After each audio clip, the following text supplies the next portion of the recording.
मेघमाଳରେ शीघ्र आसुथिबा आम्भमानक प्रभु जीशु ख्रीष्टंकर अति पवित्र और बहुमूल्य नाम रे आपण मानकु आउ गोटे नूतन शिक्षा रे समस्त को पुनर्बार मु स्वागत करुछि।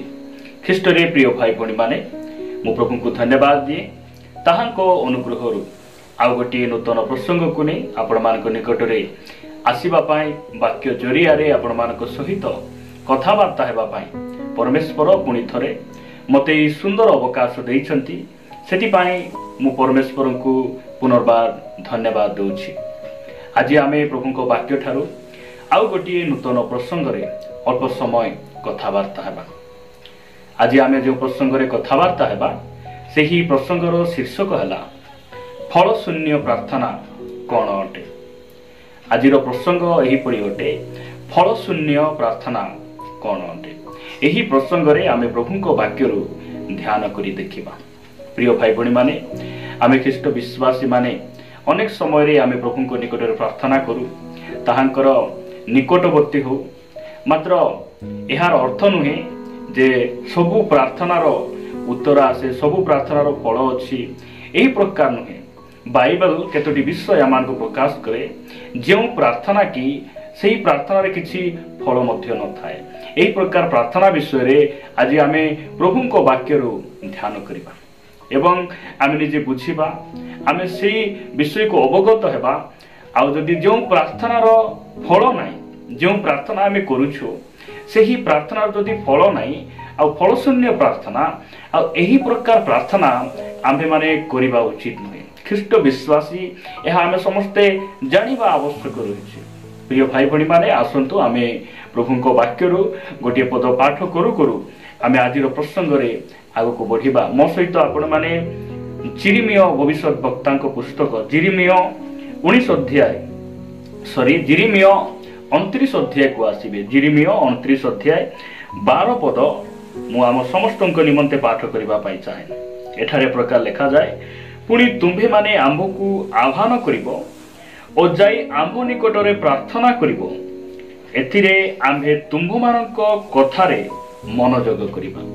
प्रिय भाई भणी माने स्वर्गर परमेश्वरकर प्रतिज्ञा है ताहांकर लोक मानकु से कथा दियंती प्रतिज्ञा करंती आ परमेश्वर प्रतिज्ञार रक्षाकारी परमेश्वर अटंती। से कहंती जे तुम्भे माने आम निकटरे कौन करिबो प्रार्थना करिबो आ तुम्भर प्रार्थना तुम कथारे आमे मनोजग करिबा।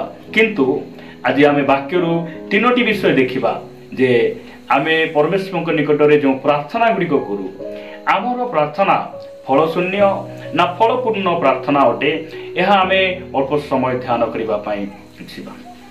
बाइबल रे ए प्रकार अनेक कथा लिखा जाए जो प्रार्थना रे की फल न थाए। आमे बाइबल रे अनेक विषय देखि पारू किंतु मु आपण मानकु जहा परमेश्वर मते कहिचंती बा सिखैचंती सही विषय अर्थात तीनोटी विषय आपण मानकु निकट रे मु रखिबी जहा की जो प्रार्थना रो फल न थाए आ फल शून्य प्रार्थना विषय रे मु आपण मानकु कहिबा पाई चाहे। आपण माने मो सहित लूक लिखित सुसमाचार को आसीबे। फल शून्य प्रार्थना कौन अटे आमे अल्प समय ध्यान करी देखिबा। प्रथम विषय आपण माने लूक लिखित सुसमाचार 18 अध्याय को आसीबे। 18 अध्याय हम समस्त निमंते मु 10 पदरु 14 पद पर्यंत पाठ करिबा पाई चाहे। एठारे लिखा जाए दुई जन लोक प्रार्थना करिबा निमंते मंदिर को गले जणे फारुसी और अन्य जनक करग्राही। 11 पदरे लिखा जाए फारुसी दंडायमान होई आपणा निकटरे एही प्रकार प्रार्थना करिबा को लागेला। फारुसी दंडायमान होई आपणा निकटरे प्रार्थना करूछि। कोन बोली से प्रार्थना करूछि मु हे ईश्वर मु तुमको धन्यवाद देउछि जे मु अन्य समस्त लोकंक परि अत्याचारी अधार्मिक बेविचारी किंबा एही करग्राही परिसुदा नुहे। मु सप्ताह रे 2 थर उपवास करिथाए और मोहर समस्त आयर 10मांश दान करिथाए किंतु करग्राही दूर रे ठिया होई स्वर्ग आड़े ऊर्ध्वदृष्टि करबाकू सुदा साहस कला नाही।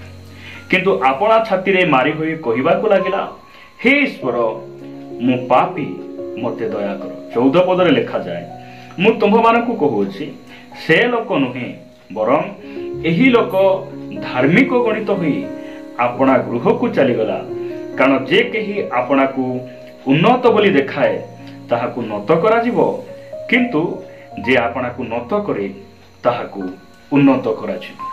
प्रिय भाई बणी माने प्रभु आमान को अनुग्रह करंतु एही वाक्य को आम मान को बुझिबा पाई सहाय्य करंतु। आमे एठार देखुचु जे दुई जण व्यक्ति से माने मंदिर को जाउछंती काहे की जाउछंती से माने प्रार्थना करिबा पाई।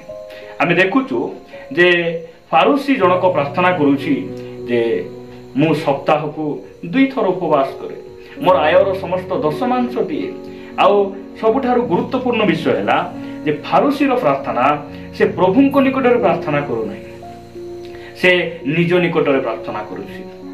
प्रिय भाई भणी माने आज मध्य आम ख्रिस्टियन समाज रे अनेक भाई भणी माने अछंती जे माने कि प्रभु को सहित से माने कथावार्ता हेबा विषय को से माने जानती नहीं। प्रार्थना कहले यह निज निकट में प्रार्थना नुहे जने ख्रिस्टियन विश्वासी रो प्रार्थना प्रभु को सहित कथावार्ता अटे। आम मान को प्रार्थना रे परमेश्वर एवं आमर छड़ा अन्य कहीं से स्थान रे न रहिबार आवश्यक रहिछि। एही व्यक्ति जनक से प्रभु को निकट में प्रार्थना करू नाही से निज निकट में प्रार्थना करूछि निजर इच्छा निजर स्वार्थ आउ आत्म बड़ीमार प्रार्थना ए गर्वर प्रार्थना उन्नतर प्रार्थना से एही प्रकार प्रार्थना करूछि। आउ आमे पढुछु 14 पदरे जे मु तुम मान को कहूची से लोक नुहे बोली कहले सेही फारूसी नुहे बरं करग्राही धार्मिक होई अपना गृह को फेरी गला। प्रिय भाई बणी माने फारूसी परी प्रार्थना रे कोनसी फल न थाए फारूसी मानक परी प्रार्थना रे कोनसी फल न थाए। अनेक समय रे ख्रिस्टियन समाज रो अनेक भाई बणी माने निजर आचार व्यवहार को नहीं से माने गर्व करती मु ए प्रकार प्रचार करुछि मु ए प्रकार दान देउछि मो परी आउ कोनसी विश्वासी मो तुलना रे से माने खाप खाइबे नै ए प्रकार मनोभाव गुडी को से माने धारण करती प्रभु को निकट प्रार्थना कला परे मध्य नम्रता किछि न थाए। फारूसी मानक परी प्रार्थना प्रिय भाई भणी माने कोनसी फल आनी पारे नै फारूसी मानक प्रार्थना रे कोनसी फल न थाए। आमे देखुचो एही व्यक्ति जनक सत कथा से 2 थर उपवास करूछि समस्त आयर दशमांश देउछि मात्र परमेश्वर को निकट रे आसिला बेले नम्र हृदय नाही समर्पण रो जीवन नाही प्रभु को निकट रे गोला बेले जे जने व्यक्ति केते तांको आदर देबा कथा केते तांको सम्मान देबा कथा निजको केते नत करिबा कथा एही विषय को से भूली जाइछि। आउ निज उन्नतर प्रार्थना निज इच्छा निज स्वभाव रे जो प्रार्थना करूछि फारूसी आउ से प्रार्थना कोनोसी फल से पाई पड़ू नाही मात्र आमे देखुछु करग्राही से निजको नत करी प्रभु को निकट रे समर्पण होई निजर पाप को मानी निजर स्वभाव को प्रभु को निकट रे से कोन कर समर्पण करी प्रार्थना करी कहउछंती जे हे प्रभु मो पापी मते दया करंतु। आ वाक्य कहे एही करग्राही कर प्रार्थना तांकू कोन करूछि फल नहीं आसुछि आ सेही व्यक्ति धार्मिक गणना ही घर को फेरी जाउछि। प्रिय भाई भणी माने आमर प्रार्थना फल शून्य न हो जदि आमे फारूसी परी प्रार्थना करिबा आमे आत्म बड़ीमा करिबा आमर धर्म कर्म को नहीं आमर आचार व्यवहार को नहीं आम जदि गर्व करू निज निकट प्रार्थना करू आमे समस्त ठारू आमे श्रेष्ठ मने न करी आमे अन्य समस्त ठारू जदि आमे जदि किछि मु भलो मु पवित्र मु समस्त ठारू टिके उन्नत अटे मते प्रकाशन देइछंती मु समस्त ठारू अधिक दान दिए एही प्रकार मन जदि हम धारण करू प्रिय भाई भणी माने आमर प्रार्थना फल शून्य होई जिवो सेति पाई आमे कोन करिबा निजको नत करिबाटा शिखिबा आमे जदि तांको निकट नत करिबा परमेश्वर आमको से उन्नत करिवे एहा ताहांकर प्रतिज्ञा अटे। द्वितीय विषय मु आपण मानक निकट रे रखिबा पाई चाहे केउ प्रार्थना रे फल न थाए फल शून्य प्रार्थना जो प्रार्थना आमे करिबा उचित नुहे एई प्रकार धर्म कर्म एई प्रकार प्रार्थना गुडी को आमे ख्रिस्टियन विश्वासी माने करिबा उचित नुहे। प्रिय भाई भणी माने प्रभु यीशु ख्रीष्ट जो समय से धरा पृष्ठ रे ए सब विषय रे से हमको सुंदर भाव से शिखाइछंती। प्रभु का नाम रो गौरव हो आपण मानक निकट रे मु माथि लिखित सुसमाचार 6 अध्याय 1 पद पढ़िबा पाई चाहे एठारे प्रकार लिखा जाए लोक देखाइबा पाई ସେମାନଙ୍କ ସାକ୍ଷାତରେ ଯେପରି ଧର୍ମକର୍ମ ନ କର, ଏଥିପାଇଁ ତୁମ୍ଭେମାନେ ସାବଧାନ ହୋଇଥାଅ, ନହେଲେ ତୁମ୍ଭମାନଙ୍କ ସ୍ୱର୍ଗସ୍ଥ ପିତାଙ୍କ ନିକଟରେ ତୁମ୍ଭମାନଙ୍କର ପୁରସ୍କାର ନାହିଁ। ପୁରସ୍କାର ବୋଲି କହିଲେ ଫଳ। ପ୍ରିୟ ଭାଇ ଭଉଣୀ ମାନେ, ପରମେଶ୍ୱର ଚାହାନ୍ତି ଆମେ ଯେପରି ତାହାଙ୍କ ନିକଟରେ ପ୍ରାର୍ଥନା କରୁ, ଆମେ ଯେପରି ତାହାଙ୍କୁ ଡାକୁ, ଆଉ ଆମର କଥାକୁ ସେ ଶୁଣନ୍ତି, ଆଉ ଆମକୁ ସେ ସବୁ ପ୍ରଶ୍ନର ଉତ୍ତର, ସବୁ ପ୍ରଶ୍ନର ସେ ଫଳ ବା ଆଶୀର୍ବାଦ ସେ ଆମକୁ ଦେବା ପାଇଁ ଚାହାନ୍ତି। ମାତ୍ର ଲେଖାଯାଏ ଯେ ଲୋକ ଦେଖାଇବା ପାଇଁ ଯେଉଁମାନେ ଧର୍ମକର୍ମ କରନ୍ତି, ସେଇ ଧର୍ମକର୍ମ କ'ଣ? ଯଦି ଆପଣମାନେ ଆଗକୁ ଯିବେ, ପ୍ରଭୁ ଯୀଶୁ ଖ୍ରୀଷ୍ଟ ସେ ପ୍ରାର୍ଥନା ବିଷୟରେ ଶିକ୍ଷା ଦେଉଛନ୍ତି। ଯଦି ଆପଣ 5 ଆଉ 6 ପଦ ଦେଖିବେ, ଲେଖାଯାଏ ପ୍ରାର୍ଥନା କରିବା ସମୟରେ କପଟିମାନଙ୍କ ପରି ହୁଅ ନାହିଁ, କାରଣ ସେମାନେ ଲୋକ ଦେଖାଇବା ପାଇଁ ସମାଜ ଗୃହ ଓ ଛକ କଣରେ ଠିଆ ହୋଇ ପ୍ରାର୍ଥନା କରିବାକୁ ଭଲ ପାଆନ୍ତି। ମୁଁ ତୁମମାନଙ୍କୁ ସତ୍ୟ କହୁଅଛି, ସେମାନେ ଆପଣା ଆପଣା ପୁରସ୍କାର ପାଇଅଛନ୍ତି। ସେମାନଙ୍କର ପୁରସ୍କାର କ'ଣ? ଲୋକଙ୍କ ଆଗରେ ପ୍ରଶଂସା ପାଇଲେ, ପ୍ରାର୍ଥନା କଲାବେଳେ ଟିକେ ସମ୍ମୁଖକୁ ଯାଇ ଠିଆ ହେଲେ, ପ୍ରାର୍ଥନା କଲାବେଳେ ଘରେ କେବେ 2-3 ମିନିଟ୍ ମଧ୍ୟ ପ୍ରାର୍ଥନା କରିନଥିବେ, ସେଇ ସମାଜ ଗୃହରେ ମିଟିଂରେ ଯେତେବେଳେ ତାଙ୍କୁ ମାଇକ୍ ଦିଆଗଲା, ସେମାନେ 10-15 ମିନିଟ୍ ପ୍ରାର୍ଥନା କଲେ, ତାହା ହିଁ ସେମାନଙ୍କର ଫଳ।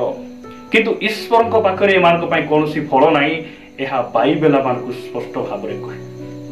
ପ୍ରିୟ ଭାଇ ଭଉଣୀ ମାନେ, ମୁଁ ଆପଣମାନଙ୍କୁ ନମ୍ରତା ସହିତ କହିବା ପାଇଁ ଚାହେଁ, ଆମର ଖ୍ରୀଷ୍ଟିଆନ ଜୀବନରେ ଆମେ ଖ୍ରୀଷ୍ଟ ବିଶ୍ୱାସୀ ଭାବରେ ଆମର ପ୍ରାର୍ଥନା, ବ୍ୟକ୍ତିଗତ ପ୍ରାର୍ଥନା ଆମେ ଅଧିକ କରିବାର ଅଛି। ମଣ୍ଡଳୀରେ ଆମର ପ୍ରାର୍ଥନା କମ୍ ହେବାର ଆବଶ୍ୟକ ରହିଛି। ପ୍ରଭୁଙ୍କ ନାମର ଗୌରବ ହଉ। ଲେଖାଯାଏ ଯେ ଲୋକ ଦେଖାଇବା ପାଇଁ କପଟି ମାନଙ୍କର ପ୍ରାର୍ଥନାରେ କୌଣସି ଫଳ ନଥାଏ। କପଟ ଜୀବନ ଯାପନ କରିବା ଲୋକମାନଙ୍କ ପାଇଁ ପରମେଶ୍ୱର ସହମତ ନୁହନ୍ତି। ପ୍ରିୟ ଭାଇ ଭଉଣୀ ମାନେ, ପ୍ରଭୁଙ୍କ ନାମର ସ୍ତୁତି ହେଉ। ଆମେ କପଟି ମାନଙ୍କ ପରି ପ୍ରାର୍ଥନା କରିବା ନାହିଁ। ଆମେ କେମିତି ପ୍ରାର୍ଥନା କରିବା? ଘରେ ଯେମିତି ବାହାରେ ମଧ୍ୟ ସେମିତି। ଅନେକ ସମୟରେ ଅନେକ ଖ୍ରୀଷ୍ଟିଆନ ଭାଇ ଭଉଣୀ ମାନେ ସେମାନେ ବ୍ୟକ୍ତିଗତ ଭାବରେ କେବେ ପ୍ରାର୍ଥନା କରନ୍ତି ନାହିଁ, ମାତ୍ର ମିଟିଂରେ, ସଭା ସମିତିରେ, କୌଣସି ସ୍ଥାନରେ ଯଦି ସେମାନଙ୍କୁ ପ୍ରାର୍ଥନା କରିବା ପାଇଁ ଡକାଯାଏ, ସେମାନେ ସେଠିରେ ପ୍ରାର୍ଥନା କରିବା ପାଇଁ ସେମାନେ ଭଲ ପାଆନ୍ତି। ଆଉ ବାଇବେଲ ଏମାନଙ୍କୁ କପଟି ବୋଲି କହେ। ପ୍ରିୟ ଭାଇ ଭଉଣୀ ମାନେ, କପଟି ମାନଙ୍କ ପରି ପ୍ରାର୍ଥନା କୌଣସି ଲାଭ ଦେବ ନାହିଁ, କୌଣସି ଫଳପ୍ରଦ ଆମ ଜୀବନରେ ହେବ ନାହିଁ। ଏହା ବାଇବେଲ ଆମକୁ ସ୍ପଷ୍ଟ ଭାବରେ କହେ। ଯଦି 6 ପଦ ପଢିବେ, କିନ୍ତୁ ତୁମ୍ଭେ ପ୍ରାର୍ଥନା କରିବା ସମୟରେ ତୁମ୍ଭର ଗୁପ୍ତ କୋଠରୀରେ ପ୍ରବେଶ କର, ପୁଣି ତୁମ୍ଭର ଦ୍ୱାର ରୁଦ୍ଧ କରି ଗୋପନରେ ଥିବା ତୁମ୍ଭ ପିତାଙ୍କ ଛାମୁରେ ପ୍ରାର୍ଥନା କର, ଆଉ ତୁମ୍ଭର ପିତା ଯେ ଗୋପନରେ ଦେଖନ୍ତି, ସେ ତୁମ୍ଭକୁ ଫଳ ଦେବେ। ପ୍ରଭୁଙ୍କ ନାମର ଗୌରବ ହଉ। ଆମର ପରମେଶ୍ୱର ଗୋପନରେ ଦେଖନ୍ତି। ଆମର ପରମେଶ୍ୱର ଆମର ଅନ୍ତଃକରଣକୁ ଦେଖନ୍ତି, ଆମର ମନୋଭାବକୁ ସେ ଜାଣନ୍ତି, ଆଉ ସେ ଗୋପନରେ ଦେଖିବା ପରମେଶ୍ୱର ଆମକୁ ଗୋପନରେ ସେ ଫଳ ଦେବେ।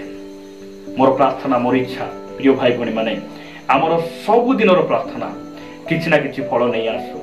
ଆମେ ପ୍ରଭୁଙ୍କର ଉପସ୍ଥିତିକୁ ଲାଭ କରୁ, ତାଙ୍କର ସାନ୍ନିଧ୍ୟକୁ ଲାଭ କରୁ, ତାଙ୍କର ଶକ୍ତି ସାମର୍ଥ୍ୟକୁ ପାଉ, ଆଉ ସମସ୍ତ ପ୍ରାର୍ଥନାର ଉତ୍ତର ଯେ ପ୍ରକାର ଆମେ ପାଉ। ଏଥିପାଇଁ ଆମର ପ୍ରାର୍ଥନା ଜୀବନକୁ ଆମେ ସଜାଡ଼ିବା। ପ୍ରିୟ ଭାଇ ଭଉଣୀ ମାନେ, ଆମେ ଫାରୁସୀ ପରି ପ୍ରାର୍ଥନା କରିବା ନାହିଁ, ଆମେ କପଟି ମାନଙ୍କ ପରି ଆମେ ପ୍ରାର୍ଥନା କରିବା ନାହିଁ। ଆମେ କେମିତି ପ୍ରାର୍ଥନା କରିବା? ଗୁପ୍ତ କୋଠରୀରେ। ଆମେ ସମାଜ ଗୃହରେ ପ୍ରାର୍ଥନା କରିବା ପାଇଁ ଭଲ ପାଇବା ଅପେକ୍ଷା ଆମେ ପ୍ରଭୁଙ୍କ ସହିତ ବ୍ୟକ୍ତିଗତ ଭାବରେ ସମୟ ବିତାଇବା ସବୁଠାରୁ ଉତ୍ତମ ଅଟେ। ଏହା ସର୍ବଶ୍ରେଷ୍ଠ ଅଟେ। ଆଉ ଗୋପନରେ ଆମର ପରମେଶ୍ୱର ଦେଖନ୍ତି, ଆଉ ସେ ଆମକୁ ଫଳ ଦେବେ। ଏହା ଫଳପୂର୍ଣ୍ଣ ପ୍ରାର୍ଥନା ଅଟେ। ଏହା ଏକ ପ୍ରଭାବଶାଳୀ ପ୍ରାର୍ଥନା। ପ୍ରିୟ ଭାଇ ଭଉଣୀ ମାନେ, ପ୍ରଭୁଙ୍କ ନାମର ଗୌରବ ହଉ। ମୁଁ ଆପଣମାନଙ୍କ ନିକଟରେ ତୃତୀୟ ବିଷୟ ଆଉ ଶେଷ ବିଷୟ ରଖିବା ପାଇଁ ଚାହେଁ। ଫଳଶୂନ୍ୟ ପ୍ରାର୍ଥନା ଆମେ କାହାକୁ କହିବା? ଫଳଶୂନ୍ୟ ପ୍ରାର୍ଥନା ଆମେ କାହାକୁ କହିବା? ଏହି ପ୍ରସଙ୍ଗରେ ଆମେ କଥାବାର୍ତ୍ତା ହେଉଛୁ। ଯଦି ଆପଣମାନେ ଯାକୁବ ପୁସ୍ତକ 1 ଅଧ୍ୟାୟକୁ ଆସିବେ, ସାଧୁ ଯାକୁବଙ୍କ ପତ୍ର 1 ଅଧ୍ୟାୟ 6 ପଦରୁ 8 ପଦ ପର୍ଯ୍ୟନ୍ତ ଏଠାରେ ଲେଖାଯାଏ, କିନ୍ତୁ ସେ କିଛି ମାତ୍ର ସନ୍ଦେହ ନ କରି ବିଶ୍ୱାସ ସହ ପ୍ରାର୍ଥନା କରୁ। କିନ୍ତୁ ସେ ବୋଲି କହିଲେ ଜଣେ ଖ୍ରୀଷ୍ଟ ବିଶ୍ୱାସୀ, ଯାହାର ଜ୍ଞାନର ଅଭାବ ଅଛି, ଯାହାର ସୁସ୍ଥ ହେବାର ଆବଶ୍ୟକ ଅଛି, ପରିବାରରେ ଯାହାର ଶାନ୍ତିର ଆବଶ୍ୟକ ରହିଛି, आ निर्यातन बाहरी आसबार आवश्यक रही आर्थिक आवश्यक रही कौन विषय होना कहीं से जड़े ख्रीष्ट विश्वासी किछि मात्र संदेह न करी विश्वास सहित से प्रार्थना करू कारण जे संदेह करे से वायु रे इतस्तत चालित समुद्रर तरंग सदृश तरंग केबे स्थिर होई रुहे नाही तरंग गोटे स्थान रहे नाही ए कोण को गले से कोण को एही प्रकार तरंगर गति प्रिय भाई भणी माने आमे विश्वासी आमे ओटू आमे संदेही नहु आ संदेहर प्रार्थना रे कौनसी फल न थाए दुई मनिया व्यक्ति प्रार्थना रे कौनसी फल न थाए जदि आपण माने पढ़िबे 7 पद से परि लोक प्रभुंको ठारू किछि पाइबो बोली मने न करू केमिति लोक संदेह थिबा लोक प्रभु सुस्थ करिवे कि नाही के एबु तो छाड़िबो कि नाही के प्रभु मते जानती कि नाही कि ए वाक्य सत्य कि नाही कि मु परित्राण सतरे पाइली कि कौन कि प्रभु सतरे मोर अभिषेक गुंचाइले कि नाही कि सतरे मो परिवार रे आमे शांति रे रहिबु कि नाही कि प्रार्थना गले सतरे प्रभु आमको स्वर्ग को नेबे अनेक भाई भणी माने आज मध्य संदेह मोर प्रार्थना प्रभु शुणुचंती कि नाही कि जदि शुणी थांते मोर परिवार एते समस्या काहे कि घटुची अनेक प्रकार संदेह रे अनेक भाई भणी माने आज कौन करुछंती जीवन यापन करुछंती प्रिय भाई भणी माने मु आपण मान को उत्साहित करिबा पई चाहे हमर परमेश्वर जीवित अटंती ताहांको कर्ण को किहे कोनोसी व्यक्ति रोपण करि नाही तांकर कर्ण आज मध्य उन्मुक्त अछि तांकर हृदय आज मध्य प्रशस्त अटे आमे जेपरि ताहांको निकट प्रार्थना करू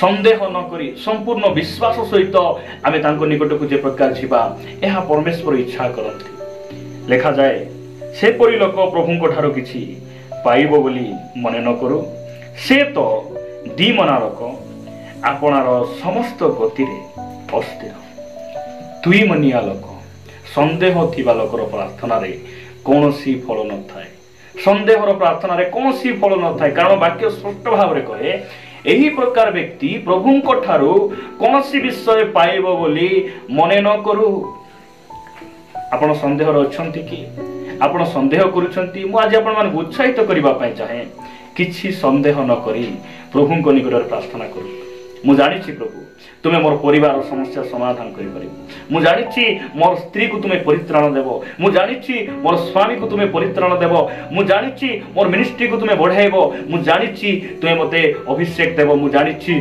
तुमे मते तुमर दान वरदान रे परिपूर्ण करिबो प्रिय भाई भणी माने आपण को परमेश्वर जीवित से आपण कथा को सुनंती आपण को से कथा हेई पारंती तांकर हस्त जीवित अटे तांकर चक्षु जीवित अटे आ से आपण सहित से गमनागमन करबा पई चाहंती से आपण सहित चलीबा पई चाहंती ख्रीष्ट रे प्रिय भाई भणी माने सेति पई आमे ए प्रकार प्रार्थना करबा नै फारूसी परि प्रार्थना आमे करबा नै निज को उन्नत करी निज निकट रे प्रार्थना कला परि प्रार्थना करबा नै कारण एई प्रकार प्रार्थना रे फल न थाए आमे कपटी मानक परि प्रार्थना करबा नै आमे घरे केबे प्रार्थना करि नथिबु समाज आगरे आमे प्रार्थना करिया पई भलो पाइबु एही प्रकार प्रार्थना रे कोनोसी फल न थाए आमे संदेह सहित प्रभुंको निकट को जीवा नाही अविश्वासी भाव रे आमे प्रभुंको अनुगमन करिबा नाही कारण एही प्रकार व्यक्ति मानक पई परमेश्वरक पाखरे कोनोसी फल न थाए सेति पई ए तीनोटी विषय आमे ध्यान देबा आ आमे